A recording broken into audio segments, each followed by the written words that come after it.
নতুন স্বাদের এই রেসিপি একবার বানিয়ে খেয়ে দেখুন, বাড়ির সবাই আঙুল চেটে খাবে। নমস্কার বন্ধুরা, আবারও একটি নতুন রেসিপিতে পূর্বাস কিচেনে আপনাদের সবাইকে স্বাগত জানাই। তো প্রথমেই আমি সরাসরি রান্নার দিকে চলে যাচ্ছি। একটি কড়াইতে দিয়ে দিলাম পরিমাণ মতো সর্ষের তেল, তারপর এই তেলের মধ্যে দিয়ে দিলাম 1 টেবিল চামচ পরিমাণে ছোলার ডাল। এবার ডালটাকে একটু ভেজে নিতে হবে। দেখুন ডালের মধ্যে একটা কালার এসে গেছে, হালকা ব্রাউন কালার। এবার এর মধ্যে আমি দিয়ে দিচ্ছি দুটো মিডিয়াম সাইজের পেঁয়াজ কুচি। পেঁয়াজটাকে আমি একটু মোটা সাইজে কেটে নিয়েছি। তারপর এখানে আমি দিয়ে দিচ্ছি 4 থেকে 5 কোয়া রসুন আর একটা ছোট সাইজের টমেটো কুচি, আর দিয়ে দিচ্ছি ঝালের জন্য দুটো কাঁচা লঙ্কা। আপনারা অবশ্যই ঝালের পরিমাণটা কমিয়ে কিংবা বাড়িয়ে দিতে পারেন। তারপর গ্যাসের ফ্লেমটা লো টু মিডিয়ামে রেখে পেঁয়াজ, টমেটো, রসুন একসঙ্গে ভেজে নিতে হবে। তো এইগুলো যাতে তাড়াতাড়ি একটু সেদ্ধ হয়ে যায় সেই জন্য আমি একটি ঢাকনা দিয়ে ঢেকে রেখে দিচ্ছি প্রায় 1 থেকে 2 মিনিট মতো, গ্যাসের ফ্লেমটা একদম লোতে রেখে। তো 2 থেকে 3 মিনিট পর আমি ঢাকাটা সরিয়ে নিলাম। এবার বন্ধুরা আর ঢাকা দেব না, এবার গ্যাসের ফ্লেমটা মিডিয়ামে রেখে আরও একটু ভেজে নেব। আরও একটু ভেজে নেওয়ার পর দেখুন ভাজা হয়ে গেছে, এর থেকে আর বেশি ভাজবো না। এরপর এইগুলোকে আমি একটি পাত্রে নামিয়ে নিচ্ছি, নামিয়ে তারপর ঠান্ডা করে নেব। ভালোভাবে ঠান্ডা করে নিয়ে তারপর এটাকে বেটে নেব। তো দেখুন ঠান্ডা হয়ে গেছে, এবার আমি একটি মিক্সিং জারের মধ্যে এই উপকরণগুলো দিয়ে দিচ্ছি। তারপর সামান্য পরিমাণে জল দিয়ে এটাকে খুব ভালোভাবে বেটে নিতে হবে। তো দেখুন বাটা হয়ে গেছে, একদম ফাইন পেস্ট করে নিয়েছি। তবে এটা বাটার সময় অবশ্যই সামান্য পরিমাণেই জল দিয়ে বেটে নিতে হবে। তারপর ওই কড়াইতে দিয়ে দিচ্ছি আবারও পরিমাণ মতো সর্ষের তেল। বন্ধুরা আমি কিন্তু সর্ষের তেল দিয়ে রান্না করছি, তবে আপনারা চাইলে আপনাদের পছন্দ মতো তেলে রান্নাটা করে নিতে পারেন। এরপর তেলটা খুব ভালোভাবে গরম হয়ে গেলেই এখানে আমি দিয়ে দিচ্ছি 1 টেবিল চামচ পরিমাণে গোটা জিরে বা সাদা জিরে। এরপর এখানে আমি 1 টেবিল চামচ পরিমাণে কালো সর্ষে ব্যবহার করলাম। এবার এই ফোড়ন থেকে যখন একটা মিষ্টি গন্ধ বেরোবে তখন মিক্সিতে বেটে রাখা সেই মশলাটা এর মধ্যে দিয়ে দিচ্ছি, অবশ্যই গ্যাসের ফ্লেমটা একদম লোতে রেখে। তারপর মিক্সির মগ ধোয়া সামান্য পরিমাণে জলও দিয়ে দিলাম। এবার মশলাটাকে ভালোভাবে কষিয়ে নিতে হবে, গ্যাসের ফ্লেমটা লো টু মিডিয়ামে রেখে।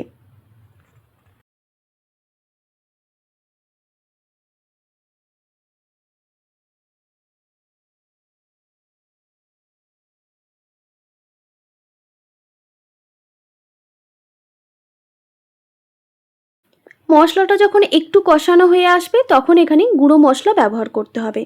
এখানে দিয়ে দিচ্ছি 1/2 টেবিল চামচ পরিমাণে হলুদের গুঁড়ো, 1/2 টেবিল চামচ পরিমাণে ধনে গুঁড়ো, আর 1/2 টেবিল চামচ পরিমাণে দিয়ে দিলাম কাশ্মীরি লঙ্কার গুঁড়ো। এটা ঝাল নয়, তবে কালারটা অসাধারণ আসবে। এরপর স্বাদমতো নুন দিয়ে মশলার সঙ্গে খুব ভালোভাবে নেড়েচেড়ে মিশিয়ে নিতে হবে। এবার গ্যাসের ফ্লেমটা মিডিয়ামে রেখে আরও 1 থেকে 2 মিনিট মতো মশলাটাকে কষিয়ে নিতে হবে। খেয়াল রাখবেন মশলা যত ভালো কষানো হবে রান্নার টেস্ট ততটাই ভালো আসবে।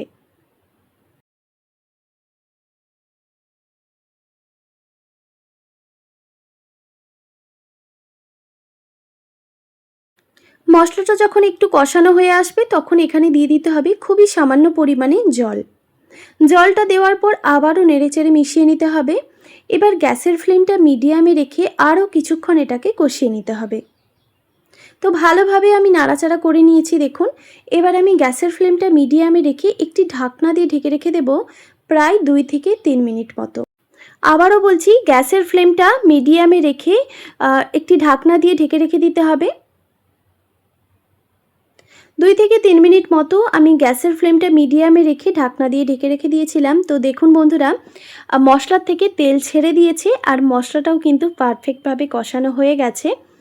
তো আবারও আমি ভালোভাবে একটু নাড়াচাড়া করে দিলাম।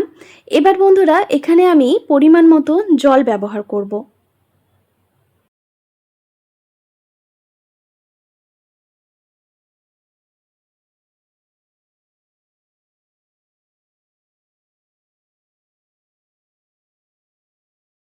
এখানে আমি প্রায় এরকম ছোট বাটির মাপ করে 3 বাটি পরিমাণে জল ব্যবহার করেছি। আপনারা তবে আপনাদের আন্দাজ মতো জলটা ব্যবহার করবেন। জলটা দেওয়ার পর আবারও ভালোভাবে মিশিয়ে নিতে হবে এই জলের সঙ্গে মশলাটা। তারপর গ্যাসের ফ্লেমটা হাই রেখে এটাকে ভালোভাবে ফুটিয়ে নিতে হবে। তো এই সময় আমি দিয়ে দিচ্ছি 2টো কাঁচা লঙ্কা।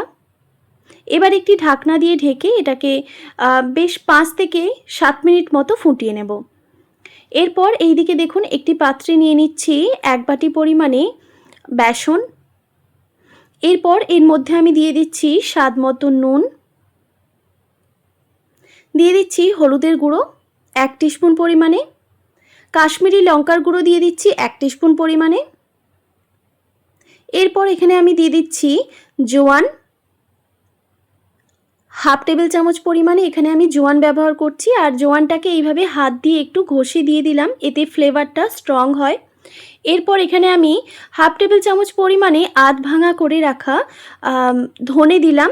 এরপর সামান্য পরিমাণে কসুরি মেথি আর 1 টেবিল চামচ পরিমাণে দিয়ে দিচ্ছি সাদা তেল। এবার এই উপকরণগুলোকে খুব ভালোভাবে মিশিয়ে নিতে হবে। বন্ধুরা এখানে বলে রাখি, আপনাদের হাতের কাছে যদি কসুরি মেথি না থাকে সেক্ষেত্রে আপনারা ধনেপাতাও ব্যবহার করতে পারেন। তো খুব ভালোভাবে মিক্স করে নেওয়ার পর এখানে আমি একটু একটু করে জল দিয়ে একটা ব্যাটার বানিয়ে নেব। তবে খুব পাতলা করে বানাবো না, একটু শক্ত করেই ব্যাটারটা বানিয়ে নিতে হবে।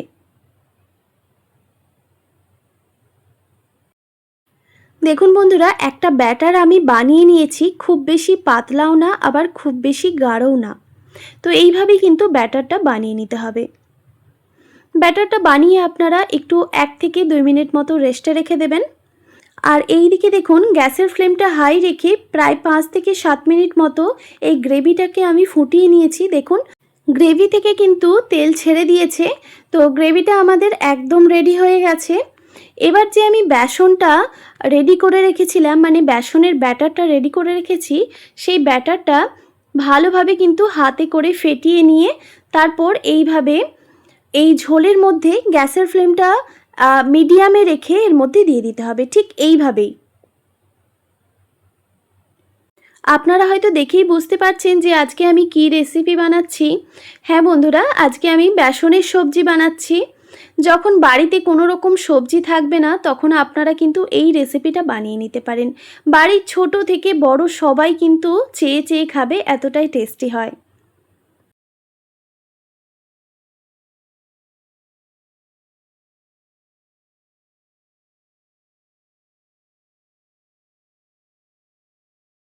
বেসনের বড়াগুলো এই ঝোলের মধ্যে দেওয়ার সাথে সাথেই কিন্তু খুন্তি দিয়ে নাড়াতে যাবেন না। এবার এই সময় গ্যাসের ফ্লেমটা মিডিয়ামে রেখে প্রায় 5 মিনিট মতো রান্না করে নেব একটি ঢাকনা দিয়ে। এবার কিছুক্ষণ পর আমি ঢাকাটা সরিয়ে নিচ্ছি। এবার হালকা হাতে খুন্তি দিয়ে একটু নাড়াচাড়া করে নেব। তো দেখতেই পাচ্ছেন বন্ধুরা, বেসনের বড়াগুলো কিন্তু সুন্দরভাবে উঠে আসছে। এবার আমি এইভাবে আরও কিছুক্ষণ এটাকে রান্না করে নেব, গ্যাসের ফ্লেমটা মিডিয়ামে রেখেই।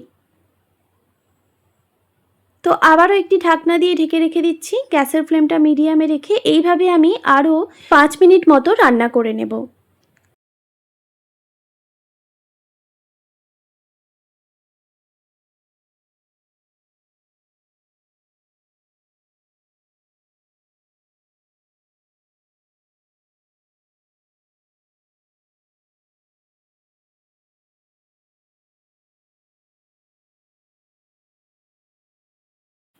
এবার বন্ধুরা এখানে আমি দিয়ে দিচ্ছি হাফ টেবিল চামচ পরিমাণে কিচেন কিং মশলা, যেটা আপনারা মার্কেটে অ্যাভেলেবেল পেয়ে যাবেন।